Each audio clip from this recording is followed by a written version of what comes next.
I cannot emphasize enough that good color contrast is for everyone. It's for everyone. And I notice it every single day in advertisements, billboards, even menus. People are not using ADA compliant colors, and it's hard to read. It's hard to read for me. And I do not have a form of color blindness. But it turns out that 8% of men have some form of color blindness, mostly the red or green color blindness. That's the most common. And it means that they can't distinguish colors containing red or green elements. So the red button that you might use all over your website because it matches your brand actually looks yellowish brown because they don't see the red component. And you can see on these two photos right here that those red colors come through as like a yellowish brown color to them. So they're hard to differentiate from green because they look like they're the same thing. Yeah. So color contrast issues affect everyone, not just people with vision impairments. Good color contrast helps users reading on phones, especially in bright sunlight. Anyone over the age of 40, yes, aging eyes need more contrast. People on older monitors or devices with poor screen settings, and also tired or stressed users, they have a hard time scanning your information quickly if you don't have good color contrast. So the bottom line is that proper color contrast makes your site easier to use for all visitors and it looks more professional.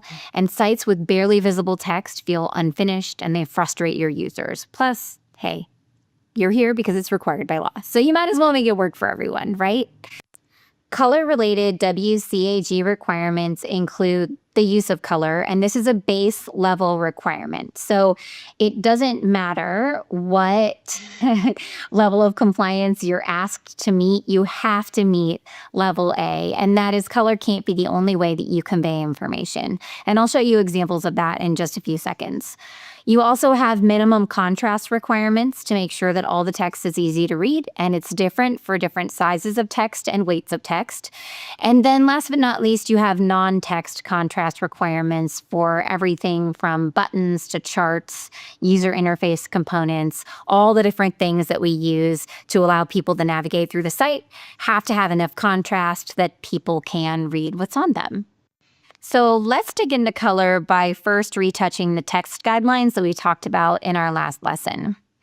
Now, these are the base requirements for your site to meet ADA compliance, but even if you meet these guidelines, your chosen font weight, and color can still make your text hard to read. And accessibility isn't just about meeting these minimums, it's about choosing styles that are actually comfortable for people to use. So a technically compliant font can still feel too thin, too faint, too decorative, or too low contrast for real users to easily process. And that's why there are additional color contrast guidelines to complement the text guidelines to make sure that your text is readable for everyone. Now, for level 2A, which is what the government is asking all government entities to comply with at this point, you have to have a contrast ratio of at least 4.5 to 1 for noble text and 3 to 1 for large text. So you'll notice the contrast ratio is higher for normal text than for large text because large text is larger, right? So it's easier to read and you can have lighter colors for your bigger text. Now, the contrast ratio for all graphics and user interface components is 3 to 1. That's like your form input borders and any type of icons that you might be using on your website.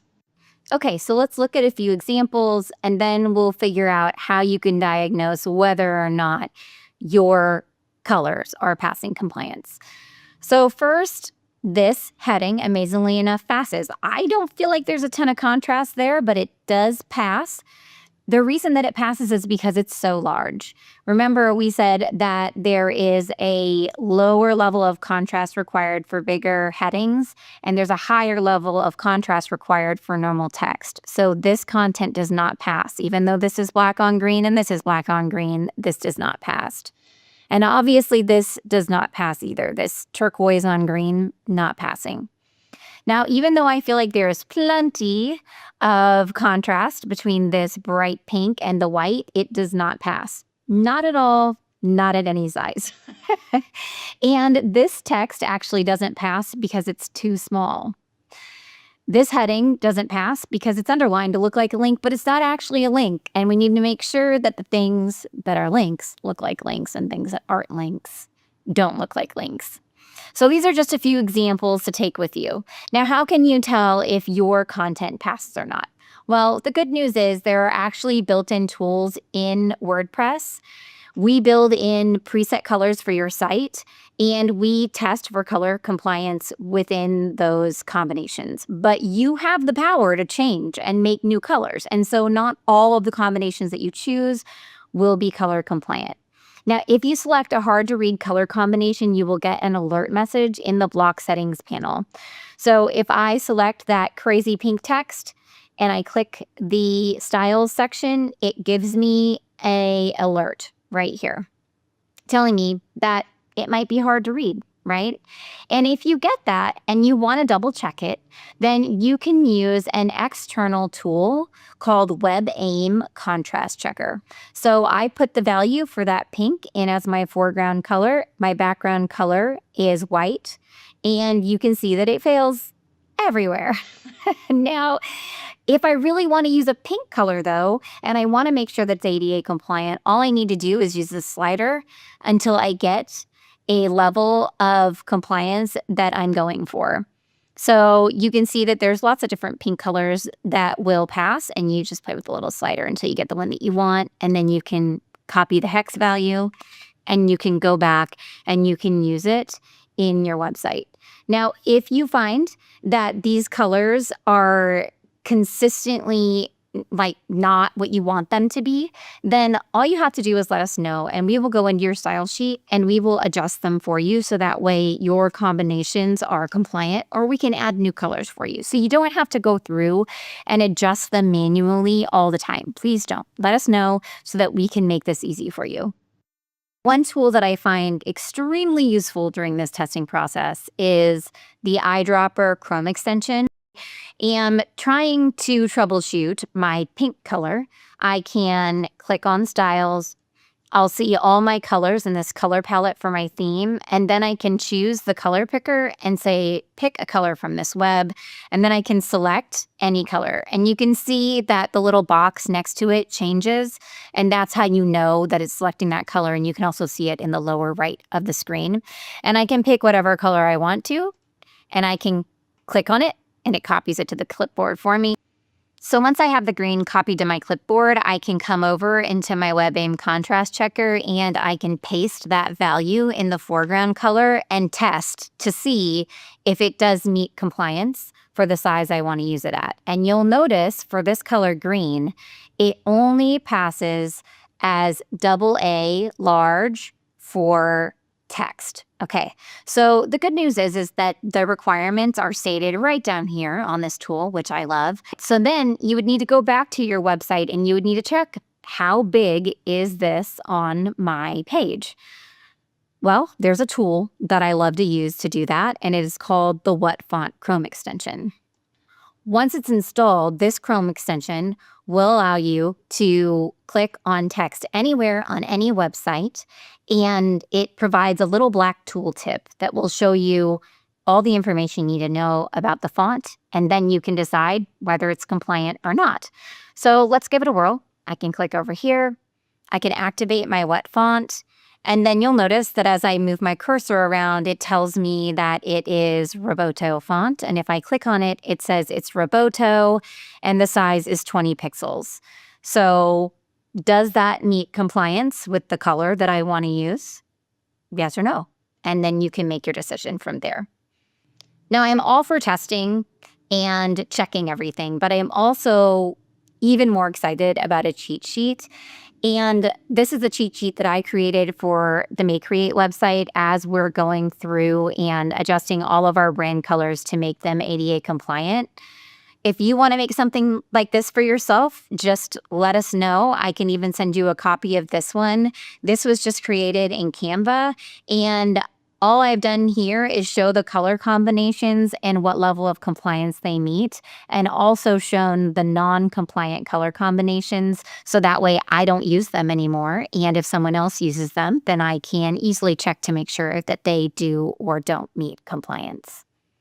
Now, I mentioned earlier when we went over the requirements that color cannot be the only way you give an element meaning.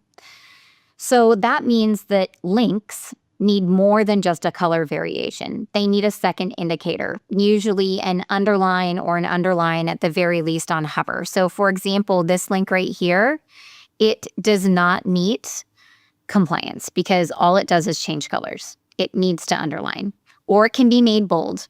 That would work too. Now, a line graph needs more than just colored lines. You can add dashes, dots, or patterns to the lines. And then also required fields need more than just colored labels. So if you have a field on your website for a form, it can't just have a red label that indicates that it's required. You need to use an asterisk, or you can use an asterisk and the word required and make it red. It's up to you, but ultimately it needs more than just color to indicate that it's a required field. Now, if you're not sure if your colors are working or not, then you can install a free Chrome app called Colorblindly. It allows you to modify the colors on any website to see what it would look like for a person with color blindness. So let's give it a whirl.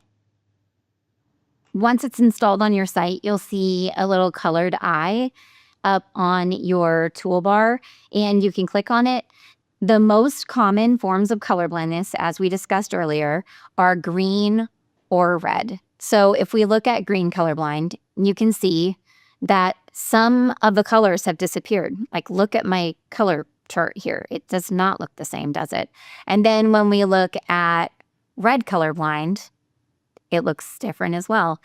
So you can use this really cool Chrome app to help make a decision as to whether or not you can tell the difference between the colors on your line graph or the different things that you're using to indicate color on your site.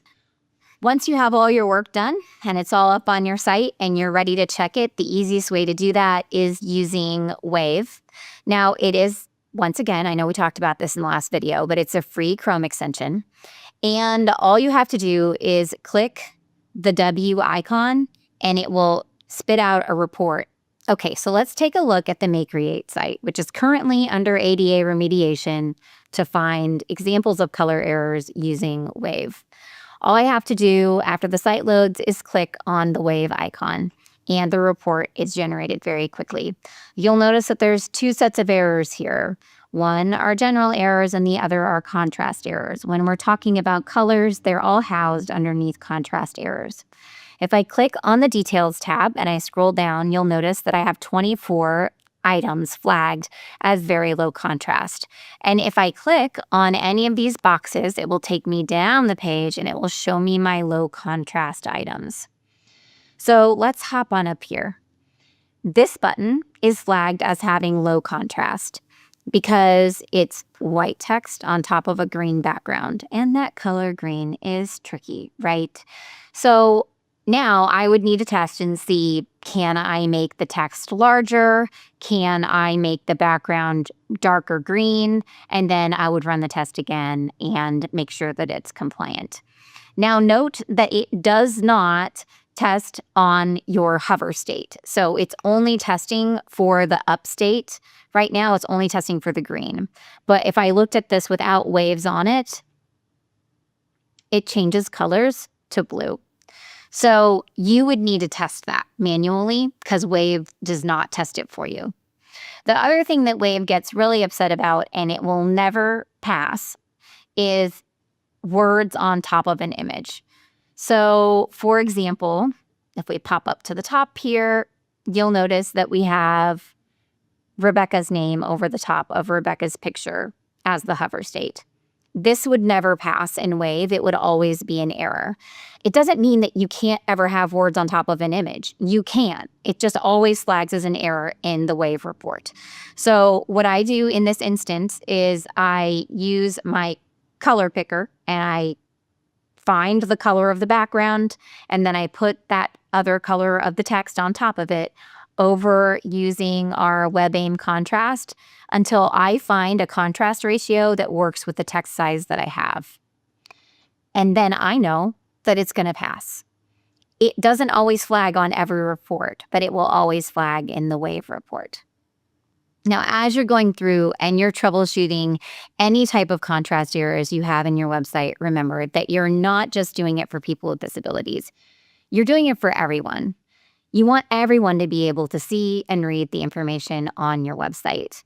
You want to make sure that color is not the only way that you convey the information on your site and that you're meeting the minimum contrast requirements for both your text and your non-text design elements, so that way everything on your website is accessible and easy to read.